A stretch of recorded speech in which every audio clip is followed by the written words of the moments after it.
আসসালামু আলাইকুম রহমতুল্লাহি ওয়া বারাকাতুহু। প্রিয় দর্শক, রহমতের আজ প্রথম দিন। আজকে আমি আপনাদের সম্মুখে এমন একটা বিষয়ের আলোচনা করব। আজকের মূল আলোচ্য বিষয় হলো ছিঁড়ে ফাড়া রোজা। রমজানে মানুষ রোজা রাখে, কিন্তু অনেক মানুষের রোজা হয় ছিঁড়ে ফাড়া। এই ছিঁড়ে ফাড়া রোজা কীভাবে হয়? রাসূল করিম সাল্লাল্লাহু আলাইহি সাল্লাম বলেন, আসিয়ামু জুন্নাতুম মা লাম ইয়াখরুকহা, যে তোমাদের রোজাটা হচ্ছে ঢাল স্বরূপ, তোমরা এই ঢালটাকে ছিঁড়ে ফেরো না। ঢাল কেন বলা হয়েছে? রাসূল করিম সাল্লাল্লাহু আলাইহি সাল্লামের যুগে যখন কোনো যুদ্ধ লাগতো, যখন কোনো মারামারি লাগতো, তখন এক শ্রেণীর লোক আঘাত করতো, আর এক শ্রেণীর লোক তার থেকে আঘাত থেকে সে হেফাজত থাকতো। তো হেফাজত থাকতে যাইয়া বাম হাতের মাধ্যমে একটা ঢাল নিত, বাম হাত দিয়ে ওই আঘাতটাকে সে প্রতিহত করে আবার ডান হাত দিয়ে তাকে আঘাত করত। কিন্তু যখন ওই বাম হাতের যে ঢালটা, ওই ঢালটা যদি ভাঙা হয়, ওই ঢালটা যদি ছিঁড়ে ফাড়া হয়, তাহলে সে ফিরাতে পারবে না। সে আক্রমণে সে ঠেকাতে যাবে, কিন্তু সে আবার তার হাত কেটে যাবে। তো সেক্ষেত্রে আল্লাহ হাবিব বলছেন, রমজানের মাসের যে রোজা, অনেক বান্দা, অনেক উম্মত, তারা এই রমজানের এই রোজাটাকে ছিঁড়ে ফেরে করে। এই ছিঁড়ে ফাড়া কীভাবে করে? রমজান এর মুখে রোজা রেখে রমজানে, তো এই মানুষটা তখন করে কি, বদ আমলগুলো তখন সে বেড়ে দেয়।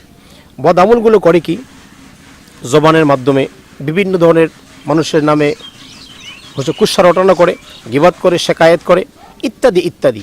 গুনাহ থেকে কোনো বেঁচে থাকার কোনো উপায় সে খুঁজে পায় না। গুনাহ সে শুধু খালি করতেই আছে। টিভির সামনে বসে টিভি দেখতেই আছে, কিন্তু অথচ সে রোজা আছে। এই রোজাটা, তার রোজা ঠিকই থাকে, কিন্তু রোজাটা হয় ছিঁড়ে ফেরা রোজা হয়। এই জন্য আল্লাহর হাবিব বলছেন, আসিয়ামু জুন্নাতুম মা লাম ইয়াখরুকহা, তোমাদের ঢালটা তোমরা ছিঁড়ে ফেরার তোমরা করো না, ভাঙ্গাচুরা করো না। এই রোজাটাকে তোমরা শক্ত করো। এই রোজাটা হচ্ছে তোমাদের ঢাল। এই ঢালটা কি? আল্লাহর হাবিব বলেছেন, এই ঢালটা হলো জাহান্নাম থেকে বাঁচার ঢাল, জাহান্নাম থেকে রক্ষা পাওয়ার ঢাল।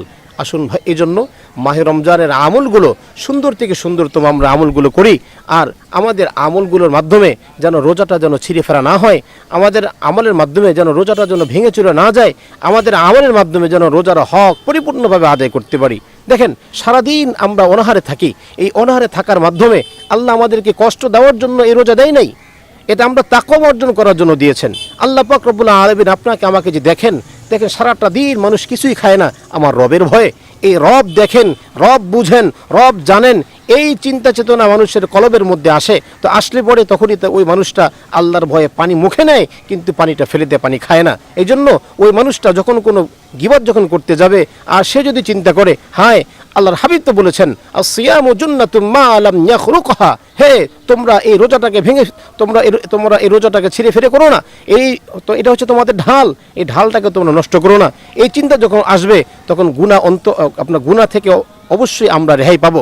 এই জন্য আসুন, আল্লাহ পাক আপনাকে, আমাকে, আপনার আর আমার রোজা শক্তভাবে ঢালটা মজবুত করা সকলকে তৌফিক দান করুন। ওয়া আখির দাওয়ানা আনিল হামদুলিল্লাহি রাব্বিল আলামিন।